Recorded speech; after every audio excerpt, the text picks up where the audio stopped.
Om Parabrahmaya Vidmahe Shiva Tattvaya Dhimahi Tanno Mohan Prachodaya. Om Parabrahmaya Vidmahe Shiva Tattvaya Dhimahi Tanno Mohan Prachodaya. Om Parabrahmaya Vidmahe Shiva Tattvaya Dhimahi Tanno Mohan Prachodayat.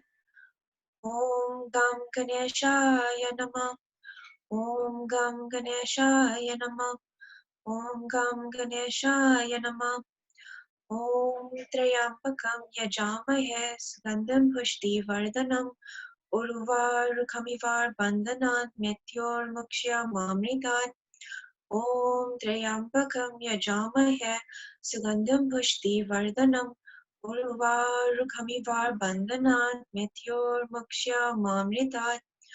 Om Trayambakam Yajamahe Sugandham Pushti Vardhanam Urvarukamivar Bandhanat Mrityor Mukshya Mamritat.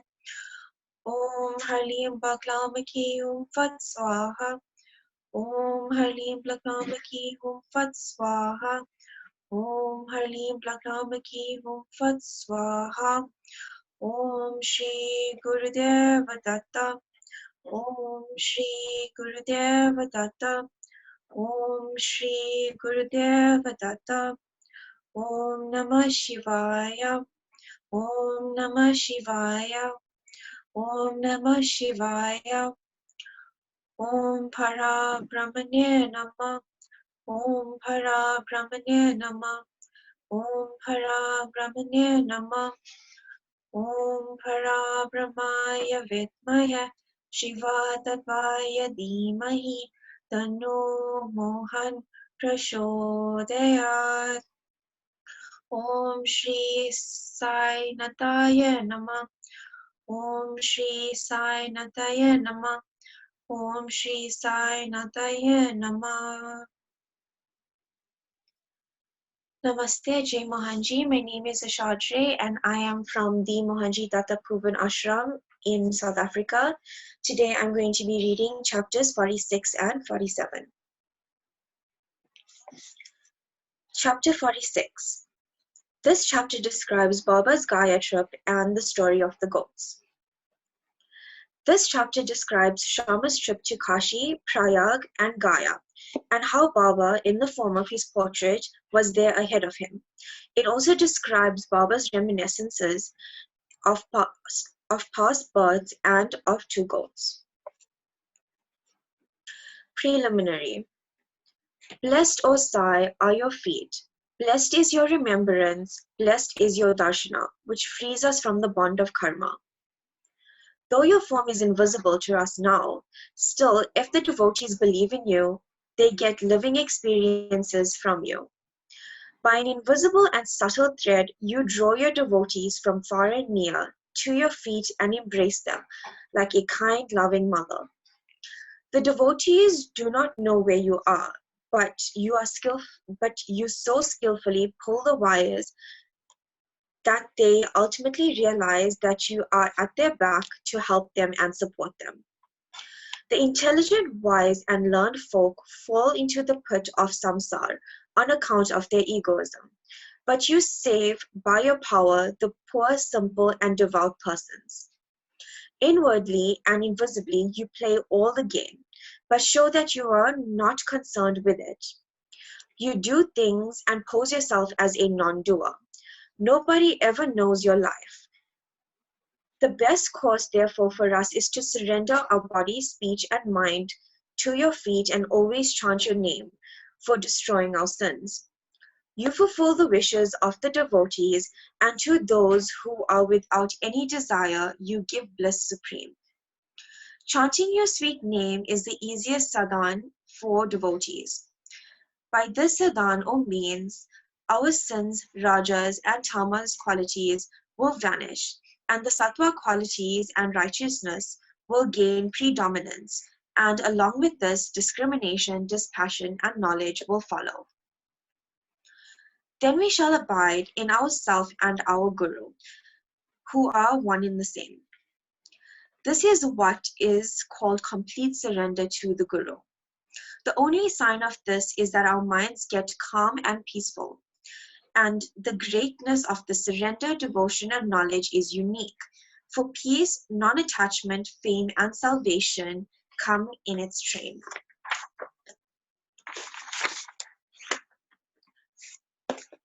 If Baba accepts a devotee, he follows him, stands by him day and night, at his home or abroad. Let the devotee go anywhere he likes. Baba is ahead of them in some form, in an inconceivable manner. The following story illustrates this. Sometime after Kaka Sahib Dixit was introduced to Sai Baba, he decided to perform a thread or upaniyan ceremony of his eldest son Babu in Nagpur. At about the same time, Nana Sahib Chandokar decided to perform the marriage ceremony of his eldest son in Gwalior. Both Dixit and Chandokar came to Siddhi and lovingly invited Baba for these functions. Baba asked them to take Shama as his representative. When he was pressed to come in person, Baba told them to take Shama and with them and that. After doing Banaras and Prayag, he would be ahead of Shama. Now mark these words, for they show Baba's all persuasiveness. Taking the permission of Baba, Shama decided to go to Nagpur and Gwalior for these functions and ceremonies, and thence to Kashi, Prayag, and Gaya. Apakota made up his mind to accompany him. They both went first to Nagpur for the thread ceremony. Kaka Sahib Dixit gave Shama 200 rupees for his expenses. Then they went to Gwalior for the marriage ceremony. There Nana Sahib Chandokar gave Shama 100 rupees, and his Vyahi or relation Mr. Jatar gave him also 100 rupees. Then Shama went to Kashi and then to Ayodhya, where he was well received in Jatar's beautiful temple of Lakshmi Narayan at Kashi or Varanasi or Banaras, and in the Rama Mandir at Ayodhya by Jatar's manager. The Shama and Kota stayed for 21 days in Ayodhya and 2 months in Kashi or Banaras. Then they left for Gaya. In the train, they felt a little uneasy on hearing that the plague was prevailing in Gaya. At night, they alighted at Gaya station and stayed in the Dharmashala. In the morning, the Gaya Wala or the priest who arranges and provides for the lodging or boardings of the pilgrims came there and said, "The pilgrims have already started. You better make haste." Shama casually asked him whether the plague was in Gaya. "No," said the Gaya Wala. "Please come without any fear or anxiety and see yourself." Then they went with him and stayed in his house, which was a big and commodious wada. Shama was pleased with the accommodation provided for him, but what pleased him the most was the beautiful big portrait of Baba, fixed in the central and front portion of the building. Seeing this portrait, Shama was overwhelmed with emotion. He remembered Baba's words. After doing Kashi and Prayag, he would be ahead of Shama, and burst into tears. His hair stood on end, his throat was choked, and he began to sob. The Gayawala thought that he was afraid of the plague prevailing there, and therefore was crying. But Shama inquired of him when he got Baba's portrait there. He replied that he had 200 or 300 agents working at Mahmud and Kutambe for looking to the convenience of the pilgrims to Gaya, and from them he heard about Baba's fame. Then about 12 years ago, he went to Siddhi and took Baba's darshana. There he wanted Baba's portrait hung in Shama's house, and with Baba's permission, Shama gave it to him. This was the same portrait Shama then remembered this former incident. The Gayawala's joy knew no bounds when he learned that this was the same Shama who obliged before obliged him before, was his guest then. Then they both exchanged love and service, and was most delighted and happy. The Gayawala gave him the right royal welcome. He was a rich man. He sat in a palanquin and made Shama ride an elephant and attended to all of his comforts and conveniences. The moral of the story is this, that Baba's words came out true, and the letter and unbound was his love towards his devotees. But leave this aside, he also loved all creatures equally, for he felt that he was one with them. The following story will illustrate this. The story of the two goats. Baba was once returning from Lendi when he saw a flock of goats. Two of them attracted his attention. He went to them, caressed and fondled them, and bought them for 32 rupees. The devotees were surprised at this conduct of Baba. They thought that Baba was duped in this bargain, as the goats would fetch for 2 rupees each, at the most 3 or 4 rupees each, basically 8 rupees for both. They began to take Baba to task for this, but Baba kept calm and cool. Shama and Tatya Kota asked Baba for an explanation. He said that he should not store money as he had no home or any family to look after. He asked them to purchase at his cost 4 seers of dal or lentil and feed the goats. After this was done, Baba returned the goats to the owner of the flock and gave out the following reminiscences and the story of the goats. Oh Shama and Katya, you think that I have been deceived in this bargain? No. Listen to their story. In their former birth, they were human beings, and they had a good fortune to be my companions and sit by my side. They were uterine brothers, loving each other at first, but later on they became enemies. The elder brother was an idle fellow, while the younger brother was an active chap and earned a lot of money. The former became greedy and jealous and wanted to kill his brother and take away his money. They forgot their fraternal relations and began to quarrel with each other. The elder brother resorted to many devices to kill his younger brother, but all of his attempts failed. Thus they became deadly enemies, and finally on one occasion the elder brother gave a deadly blow with a big stick on the latter's head, while the latter struck the former with an axe, with the result that both fell dead on the spot. As a result of their actions, they were both born as goats. As they passed by me, I at once recognized them. I remembered their past history. Taking pity on them, I wanted to feed them, give them rest and comfort, and for this reason I spent all the money for which you reprove me. As you did not like my bargain, I sent them back to their sheep herd. Such was Sai's love for the goats. Bow to Shri Sai, peace to all.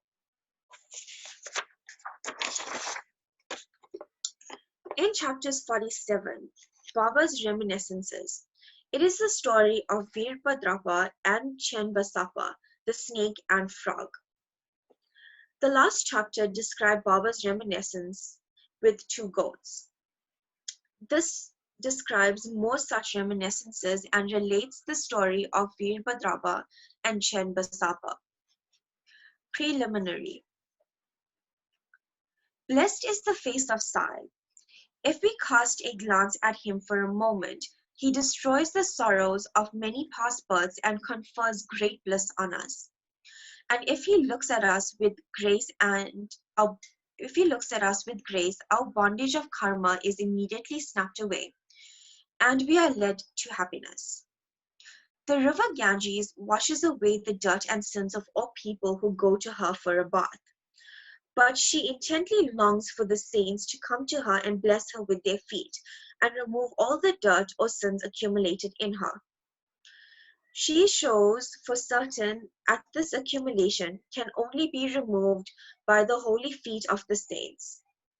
Sai is the crest jewel of the saints, and now hear him from the following purifying story. The snake and the frog. Sai Baba said, One morning, after taking my breakfast, I strolled along till I came to a small river bank.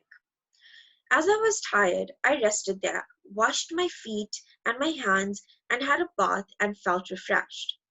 There was a footpath and a cart track sheltered by shady trees. The breeze was also blowing gently. As I was preparing to smoke chillum or pipe, I heard the croaking of a frog. I was striking the flint and lighting the fire when a traveler turned up, sat by my side, bowed to me, and politely invited me to his house for meals and rest. He lit up the pipe and handed it over to me. The croaking was heard again, and he wanted to know what it was. I told him that the frog was in trouble and he was tasting the bitter fruit of his own karma. We have to reap now the fruit of what we sow in our past lives, and there is no use crying about it. Then he smoked and handed over the pipe to me and said that he would go there in person and see for himself. I told him that the frog was caught by a big snake and was crying. They were both very wicked in their past life and now reaping the fruit of their actions in these bodies. He went out and found that a huge black serpent was holding a big frog in his mouth. He turned to me and said that about 10 to 12 minutes, the frog would be eaten up by the snake. I said, "No, this can't be. I am its father, protector, and I am here now. How shall I allow the snake to eat it up? Am I here for nothing? Just see how I release it." After smoking again, we walked on to the place. He was afraid and asked me not to proceed further as the snake might attack us. Not minding him, I went ahead and addressed the creatures thus: "O Virabhadrapa, has not your enemy Basapa yet repented, though he has been born as a frog? And you too, though being born as a serpent, still maintain bitter enmity against him? Fie upon you, be ashamed, give up your hatred now and rest in peace." Hearing these words, the snake left the frog quickly and dived into the river and disappeared. The frog also jumped away and hid itself in the bushes. The traveler was much surprised. He said that he could not understand how the snake dropped the frog and disappeared at the words uttered. Who was Virabhadrapa and who was Basapa, and what was their cause for their enmity? I returned with him to the foot of the tree, and after sharing a few puffs of smoke with him, I explained the whole mystery to him as follows. There was an ancient holy place sanctified by the temple of Mahadev, about 4 or 5 miles from my place. The temple was old and dilapidated. The residents of the place collected funds for its repairs. After a large amount was collected, arranged for worship was made and plans for estimates for repairs were prepared. A rich local man was appointed the treasurer, and the whole work was entrusted to him. He was to keep regular accounts and to be honest with all his dealings. He was a first-class miser and spent very little for the repairs and consequently made very little progress. He spent all the funds, swallowed some of the amount for himself, and spent nothing from his pocket. He had a sweet tongue and was very clever in offering plausible explanations regarding the poor and tardy progress of the work. The people again went to him and said, unless he lent a helping hand and tried his best, the work would not be complete. They requested him to work out the scheme and again collected subscriptions and sent the amount to him. He received it but sat quite as before without making any progress. After some days, God or Mahadev appeared in his wife's dream and said to her, "You get up, build the dome of the temple. I will give you 100-fold of what you spend." She told this vision to her husband. He was afraid that it would involve him in some expenses and therefore laughed it out, saying that it was a mere dream and things did not be relied and acted upon.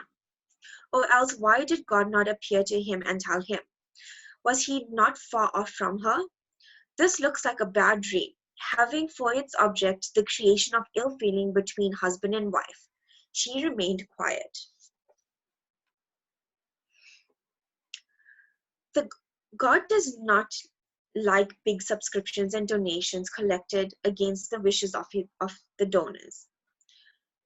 But he likes ever-trifling amounts given with love, devotion, and appreciation. After some days, God again appeared in the dream and said, "Do not bother yourself about your husband and the collections with him. Don't press him to spend money any amount for the temple. What I want is feeling and devotion. So give, if you like, anything of your own." She consulted her husband about this vision and decided to give God her ornaments given by her father. The miser felt disconcerted and decided to cheat even God in this item. He undervalued the ornaments at 1,000 rupees and bought himself, and in lieu of the amount, gave a field to God as endowment and security. The wife agreed to this. The field or land was not his own and belonged to a poor woman named Dubaki, who mortgaged it to him for 200 rupees. She was not able to redeem it for long. So the cunning miser cheated all, his wife, Dubaki, and even God. The land was sterile, uncultivated, and worth nothing, and yielded nothing, even in the best seasons. Thus ended this transaction, and the land was given in the possession of a poor priest, who was pleased with the endowment. Sometime later on, strange things happened. There was a terrific storm and heavy downpour rain. Lightning struck the house of the miser, and him and his wife both died. Dubaki also breathed her last. In the next life, the rich miser was born at Mathura in a Brahmin family and was named Veerbhadra. His devout wife was born as a daughter of the priest of the temple and named Gauri. The woman Dubaki, or the mortgager, was born as a male in the family of the Gaurav, or attendant of the temple, and was named Chen Basapa. The priest was a friend of mine. He often came to me, chatted and smoked with me. His daughter Gauri was also devoted to me. She was growing fast and her father was seeking a good husband for her. I told him not to worry about this, as the bridegroom himself would come seeking her. Then there came a poor boy named Veerbhadra of their caste, wandering and begging his bread to the priest's house. With my consent, Gauri was given in marriage to him. He was also at first devoted to me, as I recommended his marriage with Gauri. Even in this new life, he was hankering after money and asked me to help him get it, as he was leading a married man's life. Strange things happened. There was a sudden rise in prices. By Gauri's luck, there was a great demand for land. An endowment of land was sold for 1 lakh of rupees, which is 100 times worth her ornaments. Half the amount was paid in cash, and the other remaining was paid in 25 installments of 2,000 rupees each. All agreed to this transaction, but began to quarrel over the money. They came to me for consultation, and I told them that the property belonged to God and was vested in the priest, and Gauri was the sole heiress and proprietress, and no amount should be spent without her consent, and her husband had no right whatsoever to the amount. Hearing my opinion, Veerbhadra was wroth with me and said that I wanted to establish Gauri's claim and embezzle her property. Hearing this word, I remembered God and kept quiet. Veerbhadra scolded his wife, and she came to me at noon and requested me not to mind the words of others, and not to discard her, as she was my daughter. As she thus sought my protection, I gave her a pledge that I would cross 7 seas to help her. Then that night Gauri had a vision. Mahadev appeared in her dream and said, "The whole money is yours. Do not give anything to anybody. Spend some amount for the temple's purposes in consultation with Chen Basapa, and if you want to use it for some other purpose, consult Baba in the masjid. Gauri told me the vision and I gave her the proper advice in the matter. I told her to take the principal or capital amount to herself, give half the amount of interest to Chenbasapa, and that Virbadrapa had nothing to do in the matter. While I was thus talking, both Virbadrapa and Chenbasapa came there quarreling. I tried my best to appease them and told them God's vision to Gauri. Virbadrapa got wild and angry and threatened to kill Chenbasapa by cutting him into pieces. The latter was timid and caught at my feet and sought my refuge. I pledged myself to save him from the wrath of his foe. Then after some time Virpatrapa died and was born a snake, and Chenbasapa died and was born as a frog. Hearing the croaking of Chenbasapa and remembering my pledge, I came here and saved him and kept my word. God runs to his devotees for helping in times of danger. He saved Chenbasapa or the frog by sending me here. All this is God's leelas or sport. The moral. The moral of the story is that one has to reap what one sows, and there is no escape unless one suffers and squares up one's old debts and dealings with others. And the greed for money drags the greedy man to the lowest level and ultimately brings destruction on him and others. Bow to Shri Sai, peace to all. Om Hara Brahmaya Vidmahe Shiva Tattvaya Dhimahi Tanno Mohan Prachodayat. Thank you, Jai Mohanji. Please join us next time for more chapters of the Shri Sai Satcharitra. Thank you.